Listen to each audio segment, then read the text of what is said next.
శివ అంటే మంగళం, భద్రం, శోభనం, కళ్యాణం, క్షేమం అంతా మీకు మంగళప్రదమైనటువంటివి కటాక్షించగలిగినటువంటి శక్తి స్వరూపమునకు శివ అని పేరు. అందుకే శివునకు అమంగళమునకు సంబంధం ఉండదు. అసలు ఆయన ఎన్నడూ అమంగళము చేయువాడు కాడు. ఎప్పుడూ మంగళం చేసేవాడెవరో, ఎప్పుడూ భద్రాన్ని చేకూర్చేవాడెవరో, ఎవరి అనుగ్రహం చేత శుభ పరంపర మనకి కలుగుతుందో అటువంటి మహానుభావుణ్ణి శివ అని సంకేతిస్తాం.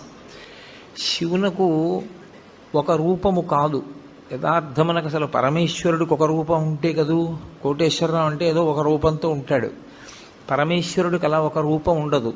ఆయన చేసినటువంటి చేష్టితముల వలన భక్తులను అనుగ్రహించాలనేటటువంటి ఆయన యొక్క కారుణ్య తీవ్రత వలన ఆయన అనేక రూపములను